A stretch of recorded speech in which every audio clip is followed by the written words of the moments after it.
Hello SGD, Sacred Geometry Decoded. This video will be a redo and extension of a series I did quite some while ago looking at the Egyptian Royal Cubit, exactly what it is and how we can test it and look at it. So the rulers of Egypt, ruler as in king, but also, as has been the way through history, the rulers have the authority to define the ruler, weights and measures, which are so important in tax administration, commerce and all levels of society. So the Egyptian Royal Cubit, there are many surviving rods again in ancient records, the cubit, but it's also broken down into smaller units. We'll discuss that in a moment, but this is in architecture especially, but again tax, trade and just administration in general. Standard weights and measures are a vital thing. There is essentially it's one of those foundation stones of any civilization. It's also spoken of in for instance, the Book of the Dead talk about being honesty in your weights and measures, not manipulating them.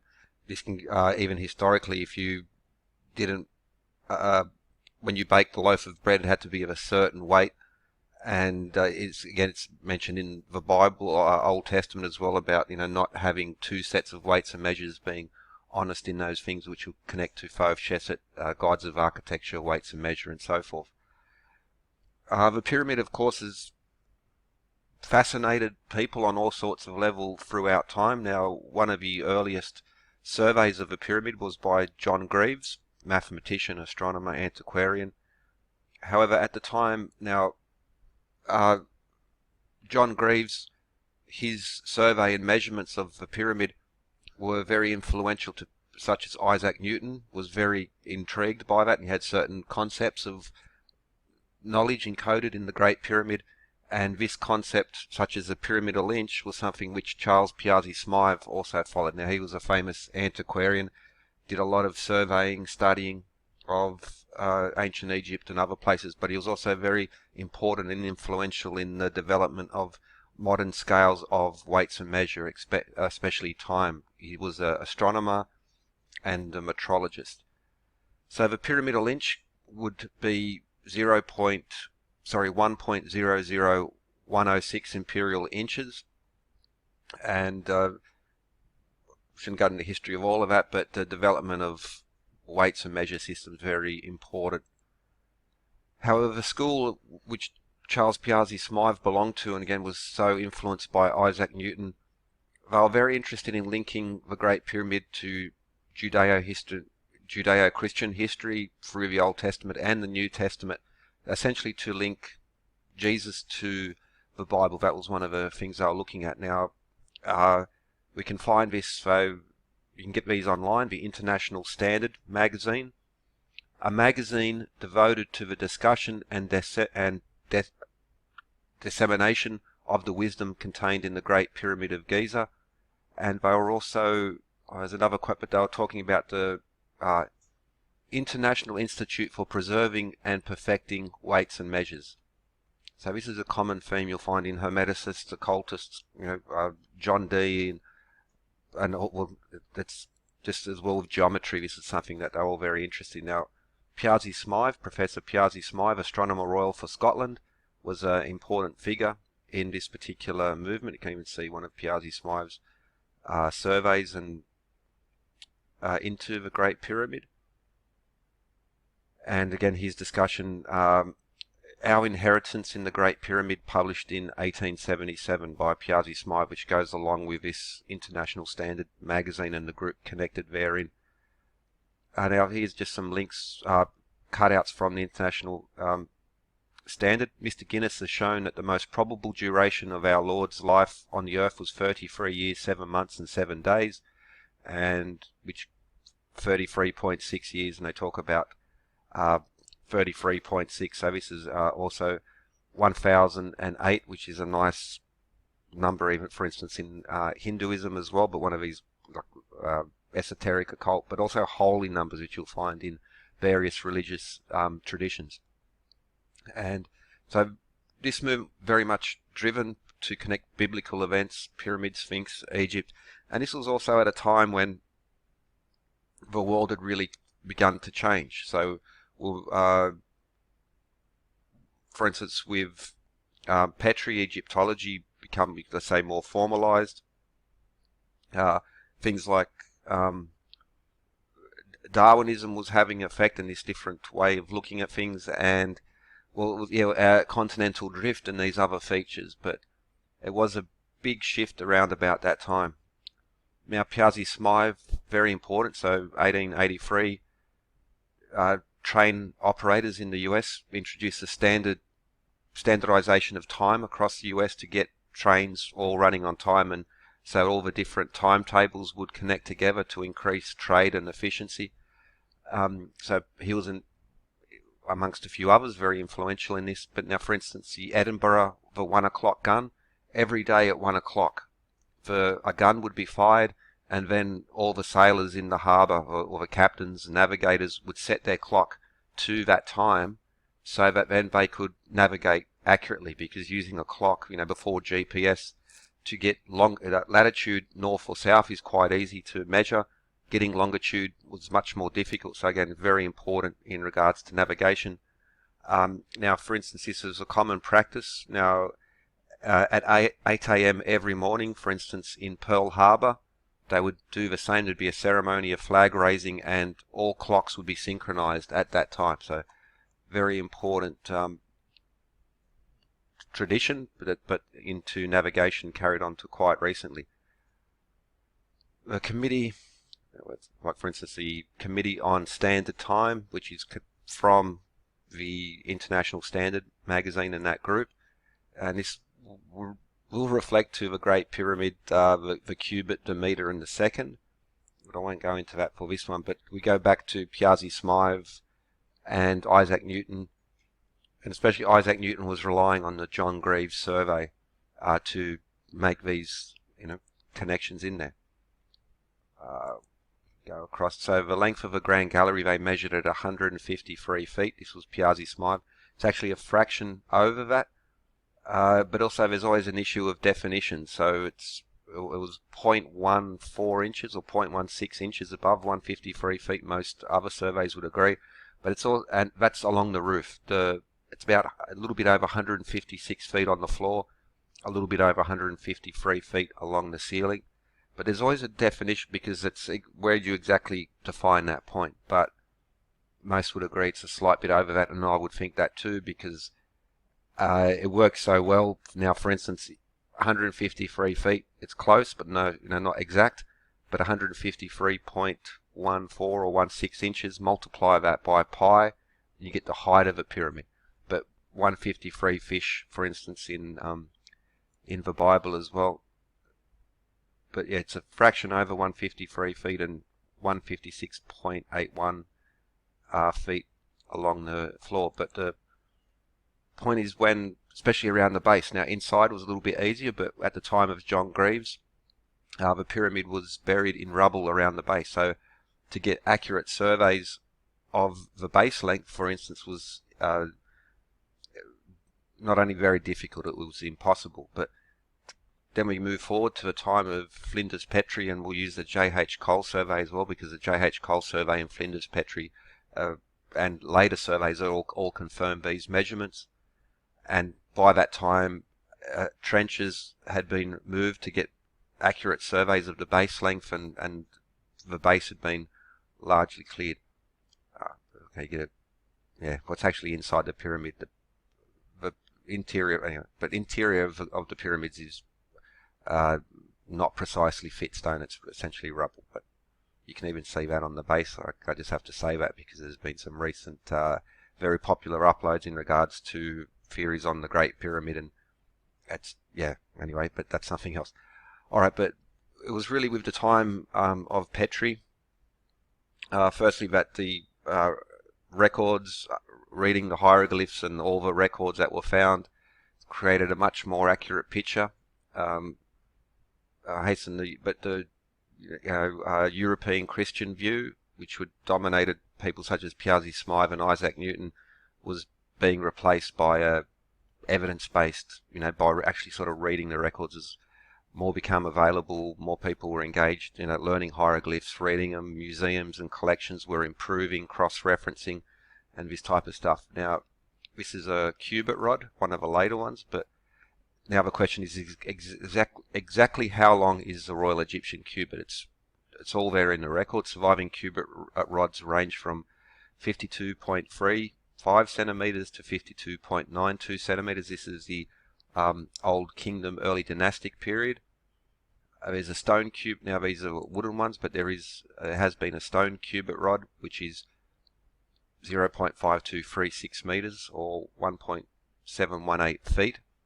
Now that's an important. Now it's confirmed. Now, especially if you're familiar with my channel, this concept of weights and measures harmonizing across time at beautiful senses. So I'm not dismissing the pyramidal inch. Actually, let's not throw the baby out with the bathwater in that sense. But first, let's get the actual pyramid cubit. What is it? Can we confirm it? Can we measure it before we move on to other connections as well? We begin with the pyramid. So, okay, time, geometry, measure. It's a symphony of coincidence. But back to Piazzi Smythe and that pyramidal inch concept, and really coming. Well, what exactly is the Egyptian Royal Cubit? We have surviving wooden rods, but the way that the cubit was divided is different to the way the Greco-Roman cubit was divided. Now, 1.5 English or Greek or Roman feet or Babylonian feet was a cubit, which is 6 palm, but the Egyptians did it differently. They divided their cubit into 7 palms, the palm being 4 fingers. So 1, 2, 3, 4, 5, 6, 7.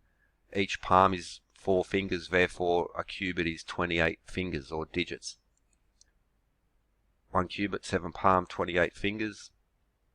And there's also something called the Sur, which was essentially the Egyptian foot, and that was 4 palms or 16 fingers. The Greek, the English, the Roman foot were 12 inches or 16 fingers. So the Egyptian foot of 16 fingers is just like the English, Greek, and other ancient units, but the cubit is different. The cubit would be 4 to 6, Greek, English, Roman, but the Egyptian cubit was 7, or 28 fingers instead of the 24. Now, meter, foot connections, that's anyway, we can go past that for the moment, but this concept of man is a measure of all things will be an important one. But really, what was the exact length of the Egyptian Royal Cubit used at the Great Pyramid and the Khafre and the Menkaure Pyramid? But we can look at the Great Pyramid. So ever since Petrie's time, several surveys of a Great Pyramid have been done. They're all essentially in agreement to slivers, splitting hairs is what the difference is. So the surveys, both historic and modern, are all in confirmation of one another, and because of that I'll be using the determination of the exact size and orientation of the Great Pyramid by J.H. Cole. He has 2 sets of measures, his own and Petrie's, and there you can see how small the differences are. So it's 755.882 feet as opposed to 755.878, or on the south side 756.072 as opposed to 756.048 feet. So they're all in agreement within just tiny margins. Now, since there are only a few casing stones remain, determining the exact angle is very difficult. Now, J.H. Cole and Petrie gave different angles because to get it precise is quite difficult. But even without the casing stones, you can get a very good understanding of the angle just by following the pieces that are left over. So precisely, it's difficult, but the estimates are all very close to one another, and that's backed up by surviving casing. And even if there were no casing stones left at all, just by taking a series of averages from what's left of a pyramid, you would still get a very good angle on its own. Whether it was Petrie, J.H. Cole and everyone else, everyone's also in agreement that all 4 sides of a pyramid have a slightly different measurement. The north side being the shortest and the south side being the longest. Again, that's historic and modern surveys all confirm this. Now again, it's a many very curious symphony of coincidence connections now, but for instance, a 1 meter diameter circle where you have the seed of life, or the hexagon, which divides the circle up beautifully into 6 parts, would make that section, each section in total, it would, a 1 meter diameter circle will have 6 Egyptian Royal Cubits as the circumference, or 1/6 of that being pi over 6, or 1 Egyptian Royal Cubit.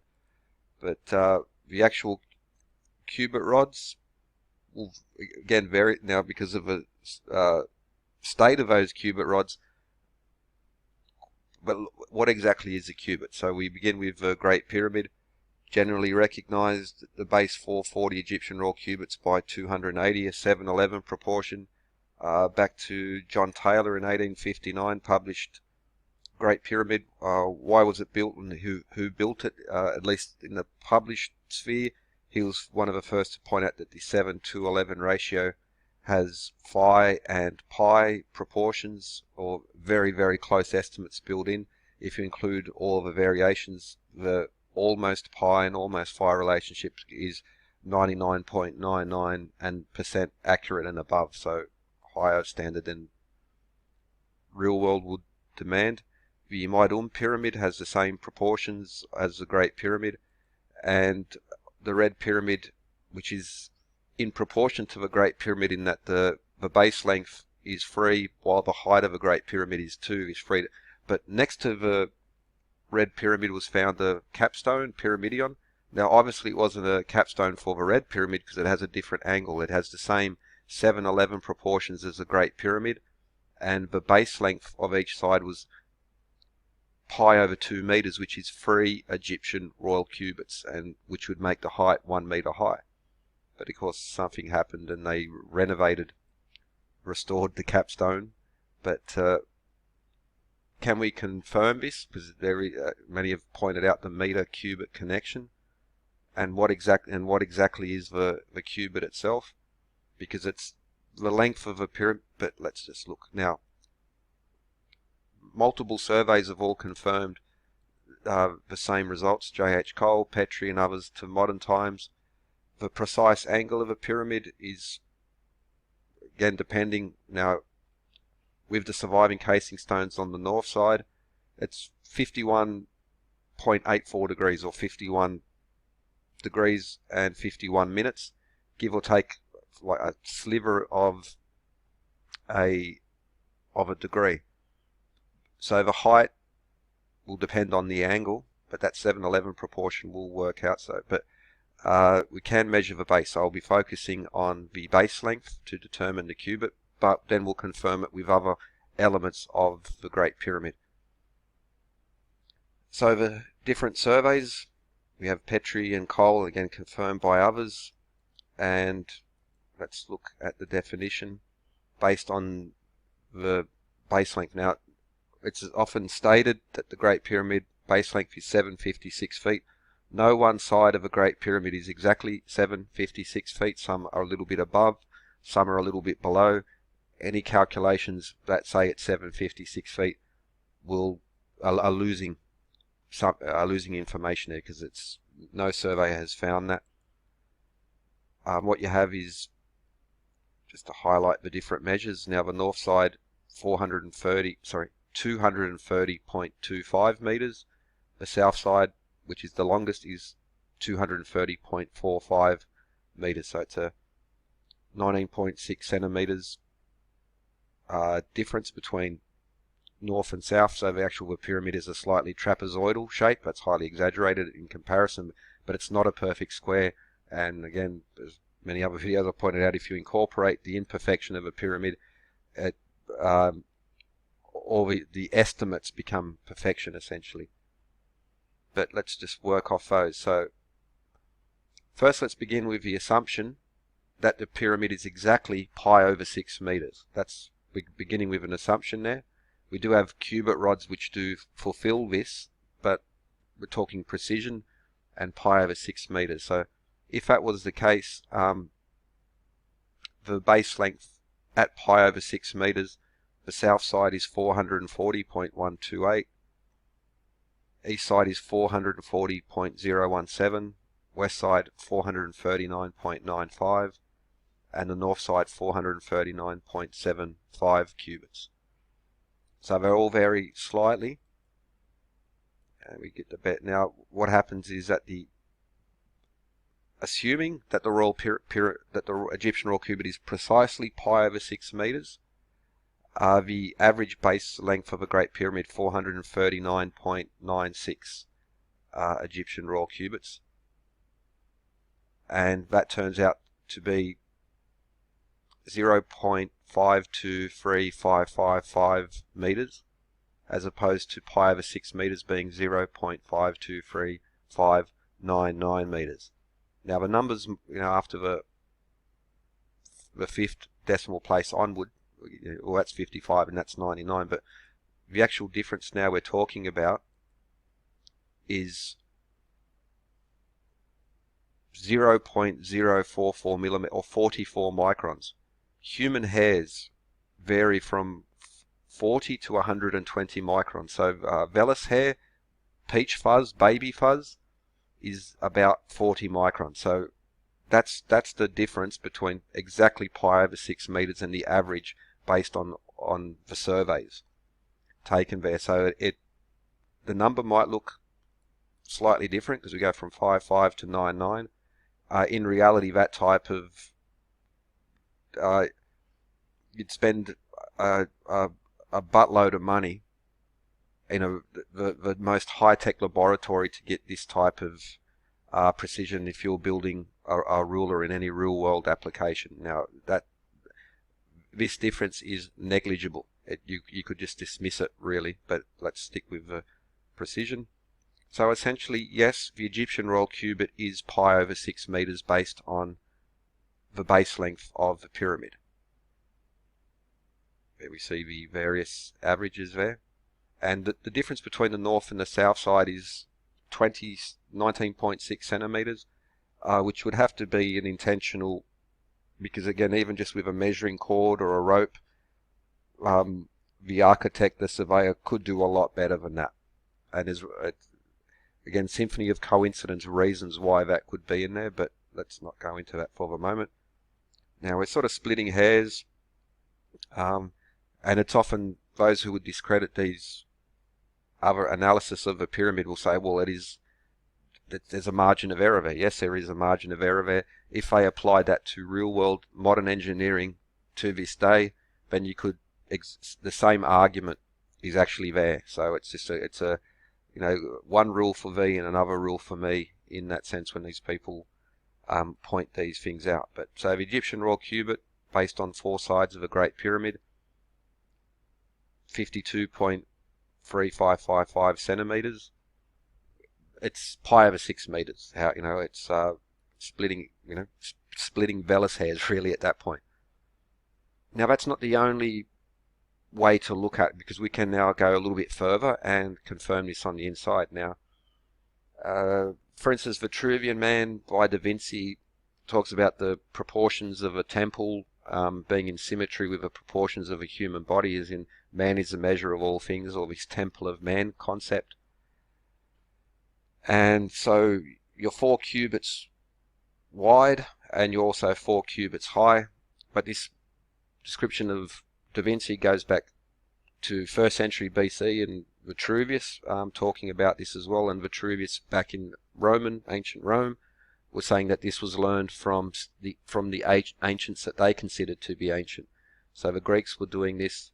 Greek and Roman philosophers, famous ones, Plato, Eudoxus, Pythagoras, Thales, are all said to have studied in Egypt, and in particular at Heliopolis, which was the center of learning at the University of Egypt prior to the Great Library of Alexandria.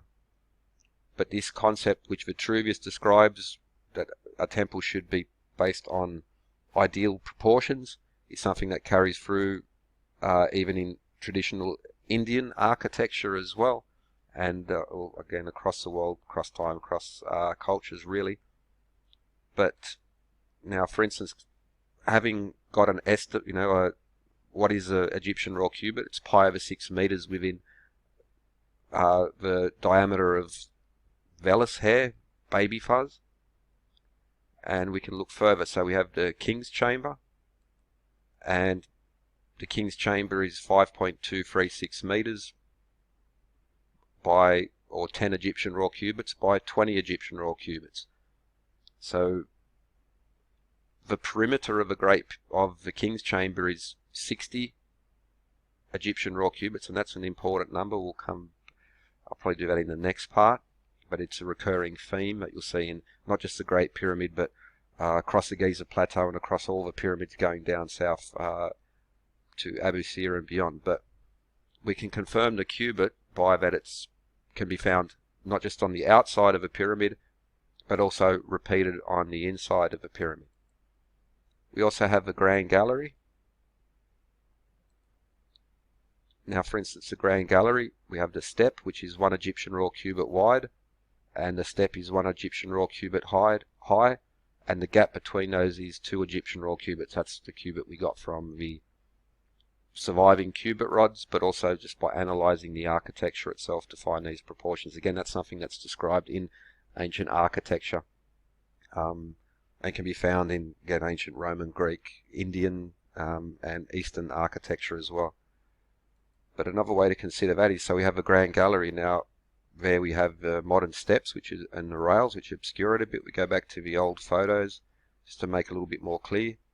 So we have 1 Egyptian Royal Cubit, 2 Egyptian Royal Cubits, and 1 Egyptian Royal Cubit. So the distance between the walls there is 4 Egyptian Royal Cubits, which matches this concept of the human body being 4 cubits from fingertip to fingertip, and from the top of the head to the bottom of the foot. So the ideal, if the cubit was based off the proportions of a king, and I'll get into that in some, but like this concept that the foot was based on a king's foot and the cubit was, this does not really stand up, because the ancient Greeks and Romans would have to be giants, and the Egyptians would be even large. Now, for instance, if it's 4 cubits high, and the ideal king would have been 2.094 meters high, and this, of all the, it just doesn't really, and maybe there was a freakishly large king, but then every king afterward would be freakishly large if the cubit was based off this, and they'd all be exactly the same height as well. So this concept that it comes off, that's just doesn't work in reality. But now also we have that step, which is 1 Egyptian Royal Cubit high. So we can see how, again, this idealized form would fit in. And so again, we can confirm the cubit in the architecture itself by the surviving rods, and there's also, again, the records of the breakdowns of it. So that's what the cubit is, pi over 6 meters within a margin of error of baby fuzz. But there are other interesting connections in regards to that, and deeper, because I mentioned earlier the cubit is divided into 7 palm. Each palm is 4 fingers, therefore a cubit is 28 fingers long. So 440 cubits by 280 Egyptian Royal Cubits high, which would fit the angle that we do find in the casing stones and even on the interior stones as well. And again, that it's when they built the base to the height was usually in a whole numbers. They didn't work off half a cubit here to, and then the base being a whole number as well, which is a very practical concept as well, because you can build up in your design as well. But that 7 to 11 proportion, which gives it the phi and the pi and so many other beautiful mathematical constants coming from that. Now, for instance, 11 wide by 7 high, 7 over 11 is pi over 2, or a very, very close approximate of it. But again, if you incorporate the slight variations on each side, this almost pi over 2 actually turns out to be 99.99% above and more accurate than that even. So again, the 11 proportions of the Great Pyramid, the Meidum Pyramid, and also that 1 meter high Pyramidion that was found next to the Red Pyramid. 11 over 7 being half pi, as in the Archimedes using 22 over 7 to create a very close approximate of pi, so 22 over 7, half of that is 11 over 7. This is a proportion, but keep this number in mind, 11 over 7 or 1.5714. Because if we, as we already saw, just like with the King's Chamber being 10 by 20 cubits, the external proportions can be found internally, the measurement as well. So 1 cubit wide, 1 cubit high, 2 cubits wide. So therefore 4 cubits being the idealized proportion of a human body. But at the top of the Grand Gallery we have what's called the Great Step, and this is what it looks like now. You can see there, but what we look, and well, the Great Step is directly underneath the center of the Great Pyramid, and John Romer pointed this out, that it's also essentially creates a survey point. So halfway through the, as the construction went on, the Great Step then provided a survey point to make sure, yes, we're working on the right angles, everything's going well. But if we go back, the Great Step used to look like this, and this is what it looks like now. Now it's also interesting that there's this channel cut there, and we can see similar things in other places where channels have been cut out on stone because they've dragged the ropes across the top. So maybe as it used to be was a hint at either the construction or activities that were happening possibly thereafter. Who's to say? But we do see this channel being worn out by ropes, because even a piece of plastic will grind down metal or stone because the sand gets trapped in between it. It essentially coats the rope and stops the rope from being worn out quickly as it might otherwise. Essentially turns it into sandpaper, and this is why we can see these types of things historically elsewhere. But the Great Step, as it was and as it is now, and it being directly beneath the center of the pyramid, and we carry that line down, and there we have a subterranean chamber, which is slightly offset. I'll come back to this, just like with the King's Chamber. The subterranean chamber, and then we have the entrance passage to the subterranean chamber, which is I want to say directly, I could not confirm it, but it is, if not directly, very close to directly underneath the Great Step, under the very center of the Great Pyramid. This is part of it that was built into the underground section. But the width of that is 1.57 or pi over 2 Egyptian Royal Cubits, which is the same as the inherent proportions of the Great Pyramid and Meidum and the Pyramidion. 11 over 7 is 1.57, but keep in mind that the Egyptian Royal Cubit, just like with the foot, it can be broken down into feet and inches. Sorry, the foot can be broken down into inches or thumbs and fingers, but also grains. There are subdivisions of that. So this fraction is actually a whole number if you consider it in fingers. So the proportion of the temple again matches one of the internal, so the cubit matches the Grand Gallery, matches the King's Chamber, but also this proportion of the larger temple matches the measurement of the smaller parts in between, which is, again, just as in Vitruvian and the Greeks and the others, that the small sections of a temple should correspond to the inherent proportions of a human body.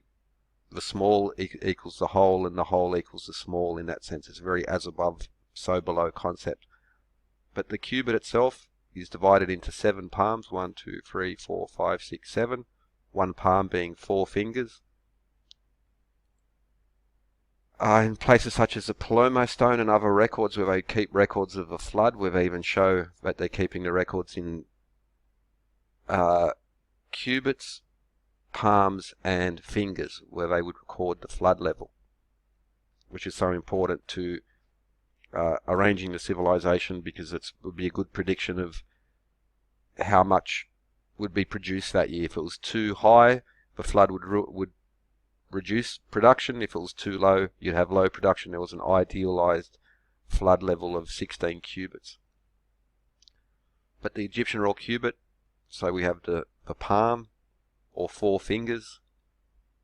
Therefore, the cubit is 28 fingers. Now, what's important to keep in mind is that everyone talks about the cubit, but we also have the jezza, or the sur, which is the forearm, 4 palms, 1, 2, 3, 4.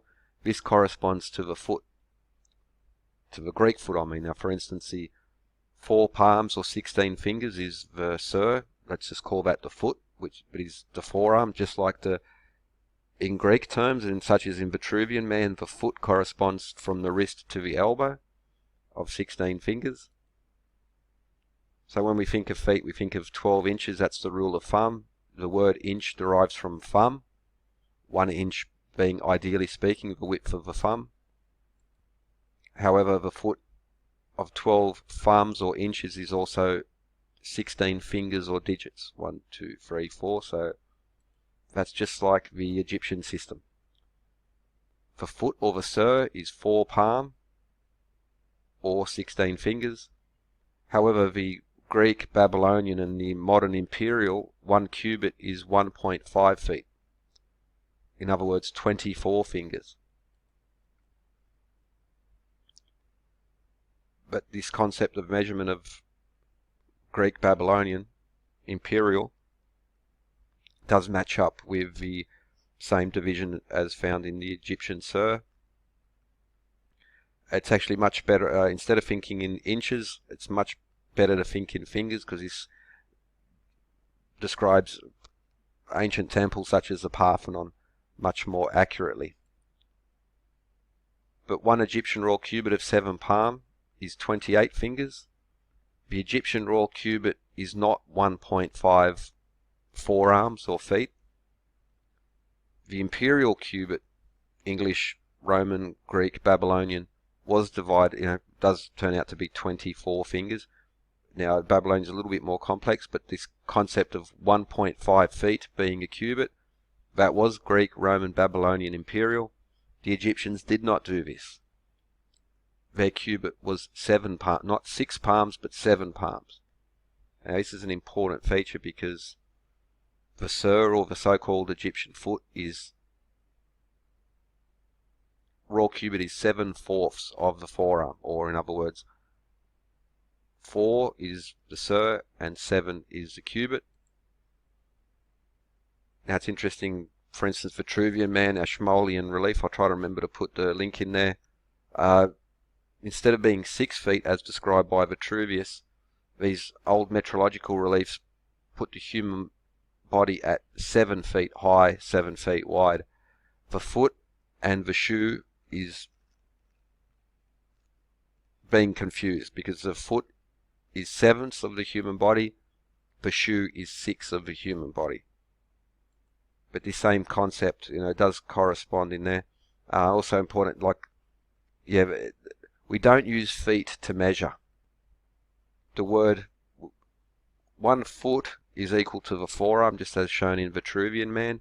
We use hands and arms to measure.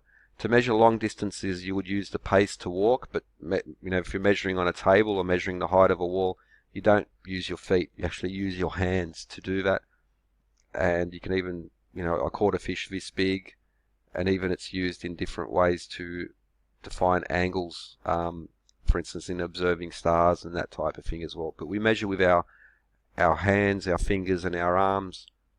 And we do measure with our feet in the pace in walking, but in craft, whether you're a carpenter or a mason, you don't lay it down on the ground and put your foot against a stone. You would use your hands to do these types of things.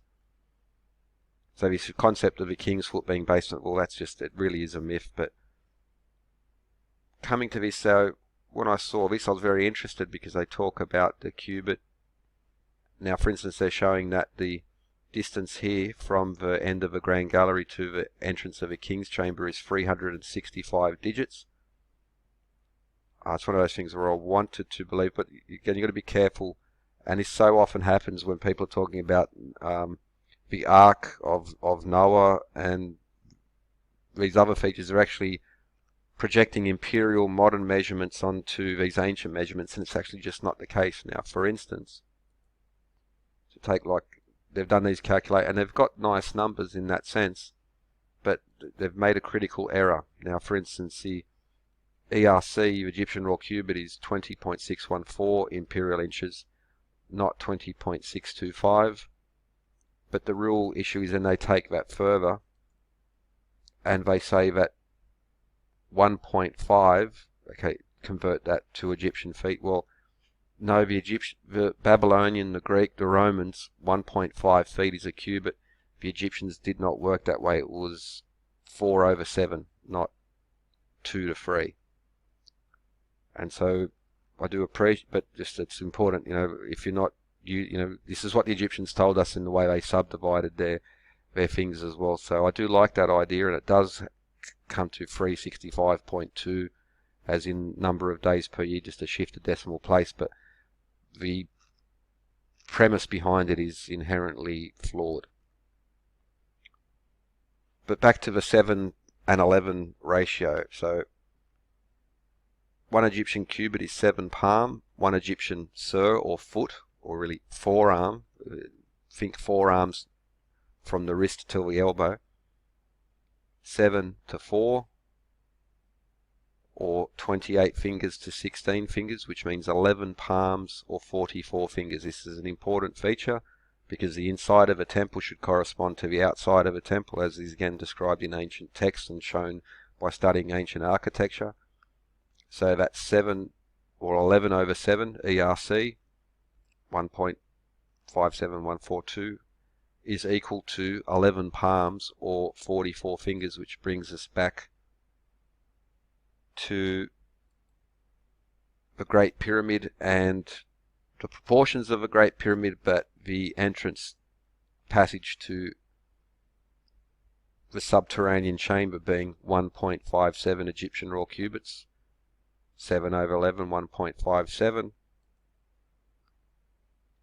So if you look at it in cubits, you get 1.57. The other fraction will go, well, they weren't working with base 10, and it's but actually the better way to think about that number is to think, well, it's actually 11 palm or 44 fingers. So this does match the Egyptian system of dividing up, but instead of, if you measure in feet, you might get a decimal or a fraction, but if you measure that in fingers or inches or one of these other divisions, you will get a whole number, and that's what's happening here. We're getting pi/2 Egyptian Royal Cubits is 11 palm or 44 fingers, which is equal to Egyptian cubit plus an Egyptian sur, forearm/foot. So this just happens to work very nice. Now, Vitruvius, as he describes symmetry of a temple, this is what the ancients told the Romans as well, and this is just a practice. The human body, the design of a temple depends on symmetry, the principles of which are most carefully observed by the architect. Due in proportion, proportion is a correspondence among the measures of the members of an entire work and the whole to a certain part selected and as standard. From this result the principles of symmetry. Without symmetry and proportion there can be no principles in the design of any temple. That is, if there is no precise relationship between its members, as in the case of those of a well-shaped man. That's what we're seeing on the outside of the pyramid, also on the inside, such as the Grand Gallery or the King's Chamber, but also the entrance passage to the Subterranean Chamber, the 7 to 11. Now, the height of a Great Pyramid, 240 Egyptian Royal Cubits. Well, if we simply multiply 280, the height in cubits, by this distance, we get the base length of a Great Pyramid. It is a 7 to 11 ratio, as in divided by the units inherently used, which gives us a proportion of a Great Pyramid, and we also multiply the measure itself by that. We get just times the height, 280 times that, and then we get the base length of 440 Egyptian Royal Cubits. Just as is described, as above, so below. As is on the inside, is on the outside. It's ancient harmonious concept.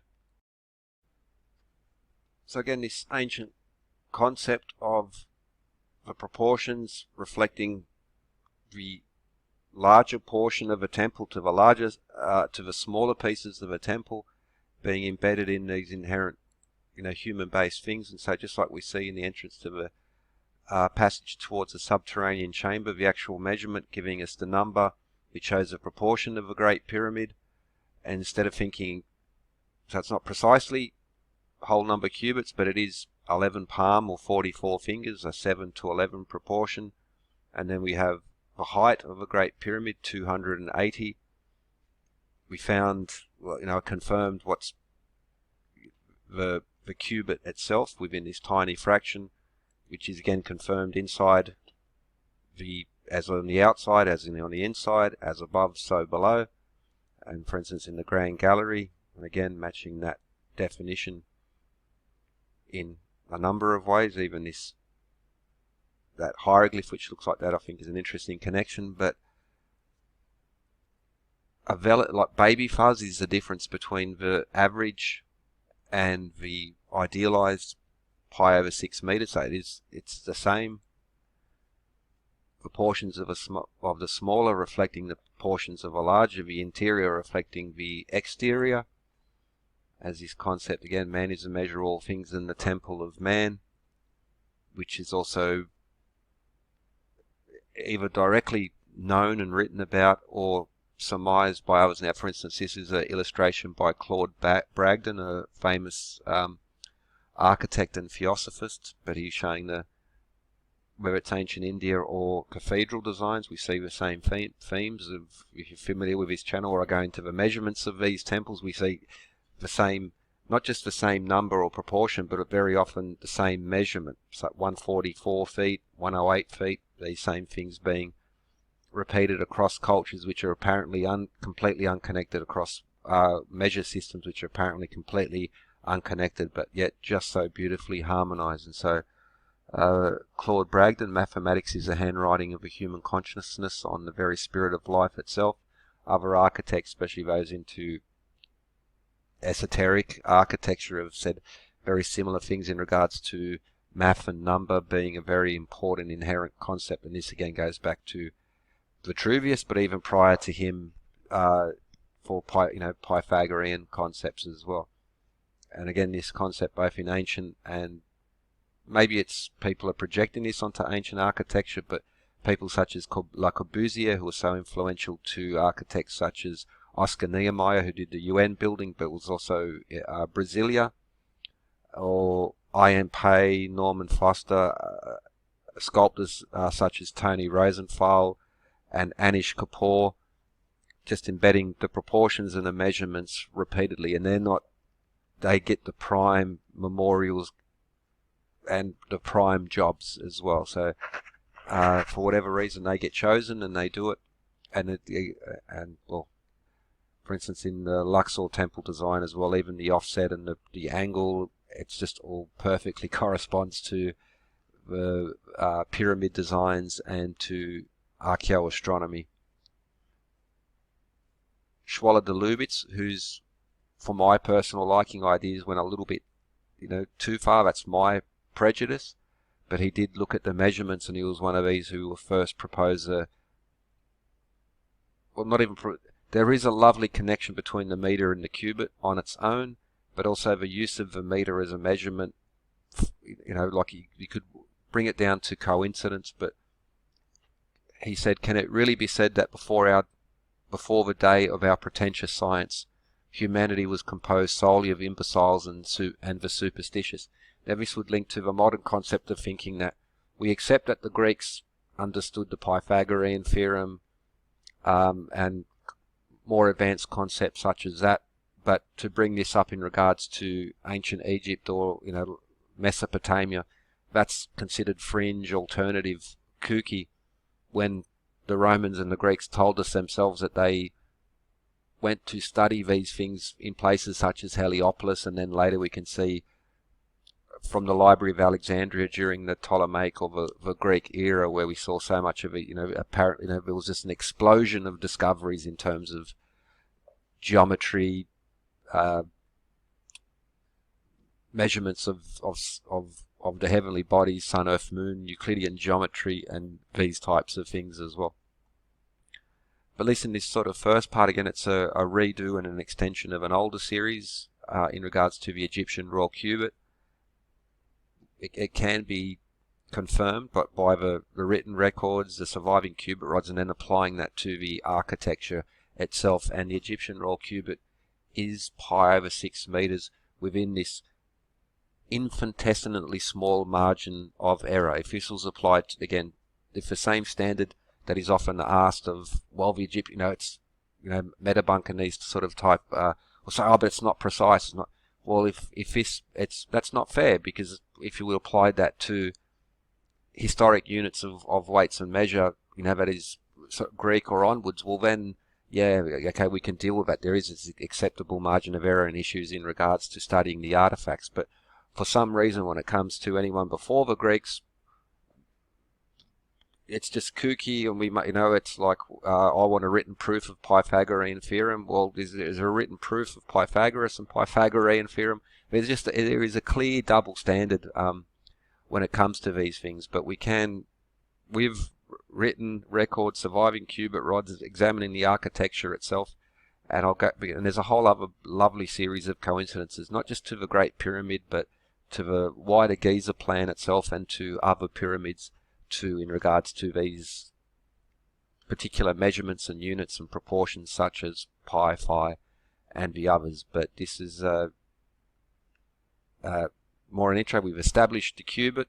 It's been understood for quite some time, and well, okay, that'll be more for the next parts. I just wanted to establish the cubit, and this concept that it's just like the Greek temples.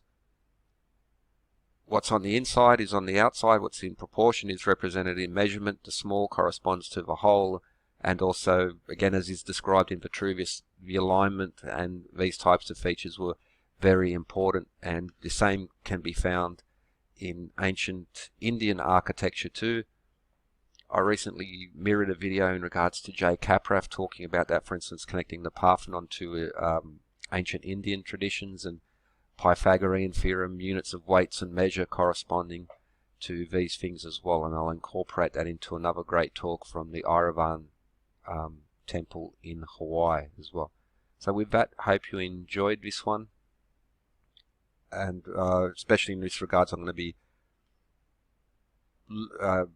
getting some older videos, redoing them, putting them together. So those individual videos we're looking at one piece, but especially if we bring these things together, I think it's very difficult for the so-called orthodox view. I don't even like that term, because amongst the scholars there are people who talk about this, examine it. But the public orthodox view in regards to these things, I think it's very one-sided, double standards being applied. And with that, more to come. Cheers, SGD.